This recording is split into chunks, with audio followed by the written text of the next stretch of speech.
I've been following several cruise gone wrong sagas that inspired me to make this. They included outraged passengers on board Silversea Silver Muse in Asia raging because the captain decided to miss three iconic ports that most had booked the cruise for, and a distraught Denver family facing a medical bill of $150,000 after their father fell ill on a European cruise. Welcome aboard, I'm Gary Bembridge, and like you, I assume all my cruises will be perfect, but not all are. Here are the main things that I've seen go wrong and how to be ready for them and what to do if it happens to you. Let's start with your dream cruise disappearing when the cruise line cancels it. The issue we face is there is no legal or regulatory compensation required and nothing in the cruise contract about compensation if they cancel on us. And so what happens varies even by the same line at different times. So what should you do? Well, first of all, there are a couple of prevention steps, like not booking cruises with a high risk of cancellation to start with. For example, I've always avoided booking maiden voyages because often they're cancelled. Sun Princess, when it came into service, had multiple of their maiden voyages cancelled, for example. These days, due to the Middle East troubles, don't book anything that's going anywhere near the Red Sea and relies on going through the Suez Canal to get the ship to where you're picking it up, because the likelihood of cancellation is very high. Second, if you're not booking flights and hotels through the line, try and ensure your bookings are flexible or have low change fees, as the line will only offer meager compensation to cover changes. If your cruise gets cancelled before the trip, you'll have the option to get refunded any money paid to date or to switch to another cruise. The problem is they will not guarantee the price you pay for those cruises, and the new cruise will be at the prevailing fares. As well as the refund, you'll usually be given some future cruise credit or a discount on a future cruise as compensation. How much varies wildly by line. If you booked flights, hotels or excursions through the line, they will cancel and refund. But if booked independently, the cruise line gives relatively small amounts to cover flight or hotel changes only usually. For example, I usually see $200 per person to cover flight change fees if a domestic flight has been booked independently, and $400 for international flights. As some insurance companies won't cover your costs when a line cancels your cruise, arguing that you need to reclaim them from the line, make sure you keep detailed documentation for any costs above that and submit a claim to the cruise line anyway. But what if the cruise isn't cancelled, but the line makes major port and itinerary changes before you go, perhaps removing ports that actually made you choose that cruise?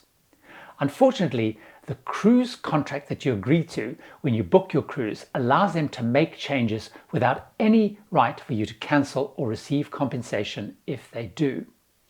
So if you do not like any changes, you will need to contact the line and argue you see the change as significant and demand a refund or to change to a different cruise.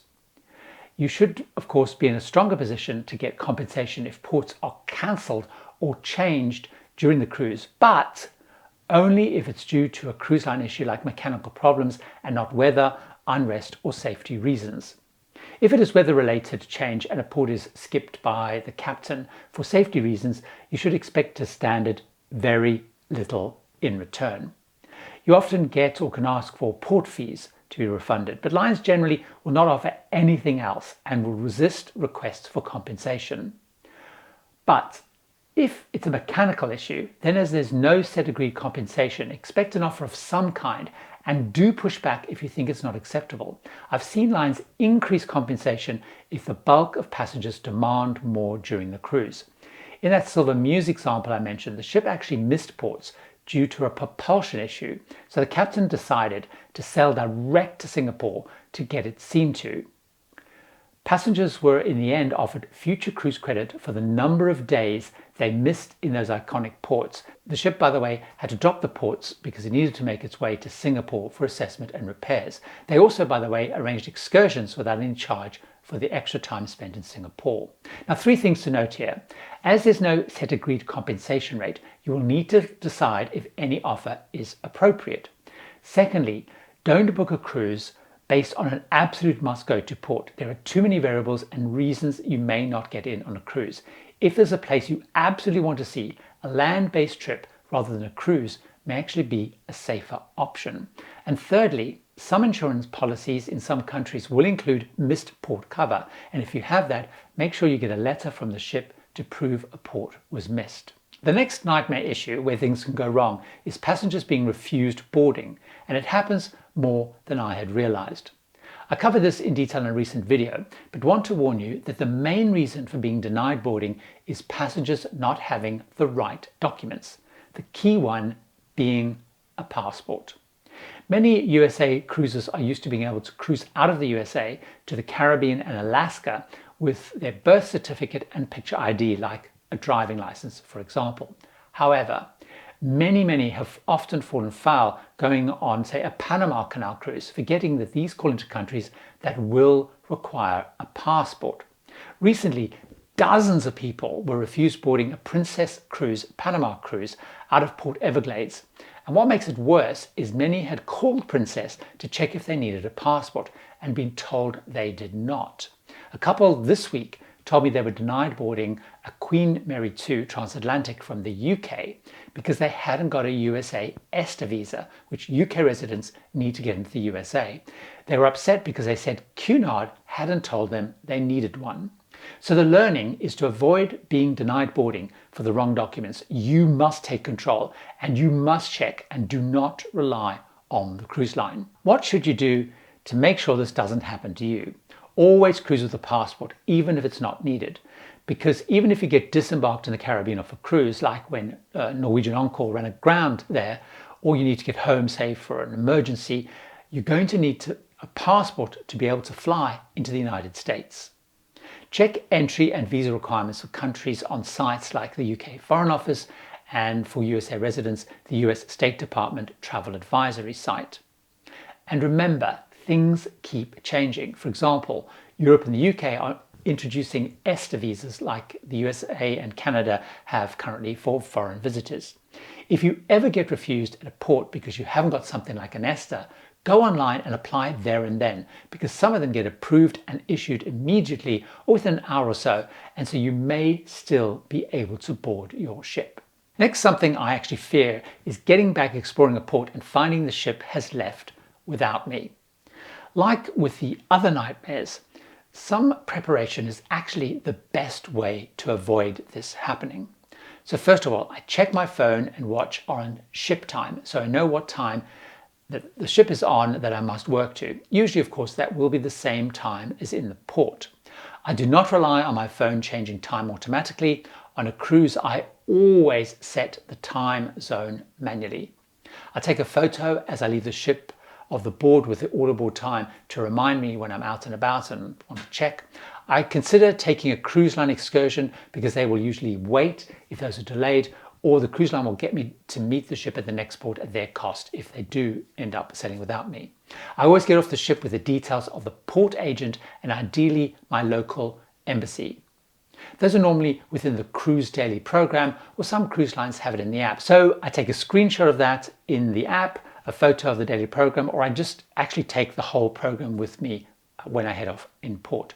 I always take a credit card and some form of picture ID, like a driver's license, which will be key if I miss the ship and must fly to the next port, say in the same country, or hire a car, or book into a hotel. I have copies of all important documents stored online where I can access them. I use Dropbox so that I can access copies of my passport, insurance, cruise booking, and so on.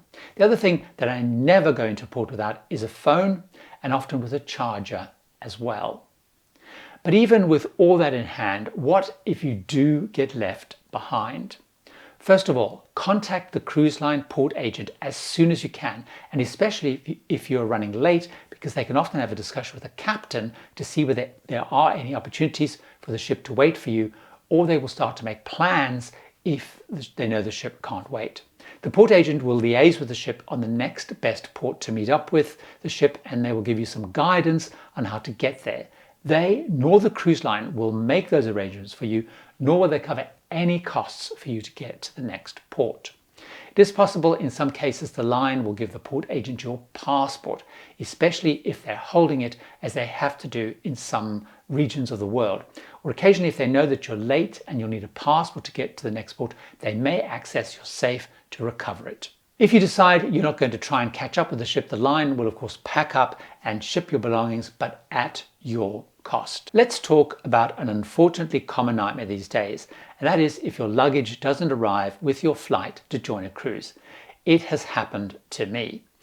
After it did, I put in place some preventative steps. First, I now try and fly non-stop to reduce the risk of my bags getting stuck at a connecting airport. That seems to be where most bags end up missing the flight. Next, we spread our clothes across our suitcases. So instead of having a suitcase for my clothes and another for my partner, we split clothes across the suitcases. If one goes missing, we then both have some clothes. I take a photograph of my bag so I can accurately describe it. I've traveled all over the world with my suitcase, and when it went missing, I actually struggled to describe things like even the color. Next, I started using Apple tags so I can track and find my suitcase and help locate it. If your bag doesn't arrive, speak to the baggage customer service desk, who will be able to check where your bag is in the system. For example, before I had Apple tags, when my bag did not come out on the flight's baggage belt, they could tell me it was actually in the hall, but had been put on a different flight's belt. If missing, they will give you a reference number and various contact details, and they'll take yours, and they will try to get the bags to you when, of course, they arrive. Ask too if they provide any immediate compensation to cover buying essentials and a few items of clothing to tide you over. Many of them will do. Now, as soon as you board, go and see the guest services with those details, and they will usually take over liaising with the airline because they understand how difficult it is to make those connections with people. They can also let them, of course, know exactly where and how to get the bags to the ship.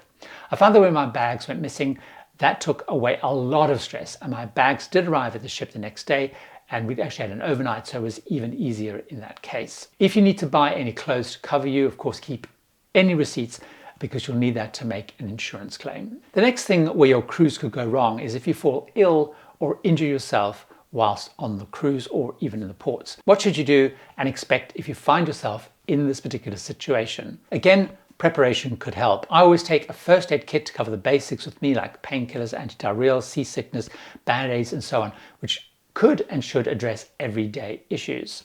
But if it's not, call the medical center. Cruise ships have a doctor and nurses and the ability to treat routine issues and do tests, including x-rays on many ships, and they have a pharmacy. It is, though, really costly, starting at least $100 a visit, and costs will mount up really fast.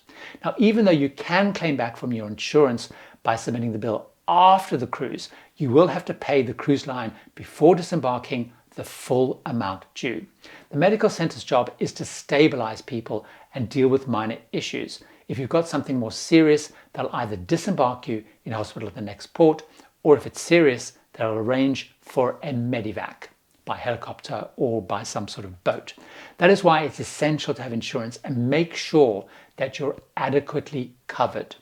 At the beginning of this, I mentioned a couple facing a $150,000 bill. Diane and Adrian Matlock from Denver, USA, were on a European cruise, and he felt ill with flu and was disembarked in the Danish hospital. He spiraled into pneumonia and then had actually, unfortunately, some minor strokes. Now, they had some insurance, but it only covered them for up to $24,000. But his bill hit over $150,000 as the doctors felt he needed to be medevaced back to the USA to finish treatment at home. When you take out insurance, make sure that it's got cruise cover and will cover you for medevacs and stays and treatment in foreign hospitals. They can be really costly.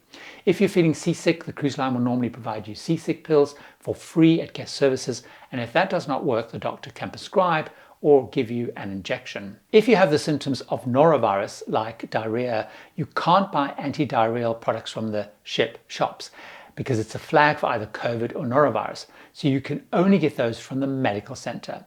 If you've taken a first aid pack and you've got some, see if that helps first. If you contact the medical center and they assess a norovirus risk, you may be required to quarantine in your cabin, usually with free room service and Wi-Fi. Similarly, if you have COVID symptoms, if you've brought some tests, then check. You are expected to advise the medical center, who are likely to ask you to quarantine until a negative test. These days, only some lines will refund in future cruise credit days if you're required to quarantine. If you have teeth problems, like when I had part of a tooth crack off on a Caribbean cruise embarkation day, other than painkillers, the medical center cannot help as there are no dentists on cruise ships. I always take a tooth repair kit, which I buy from my local pharmacy, and if it cannot wait, I find an emergency dentist online in a future port. I contact them to arrange an appointment, like I had to do once in Key West on that trip I mentioned.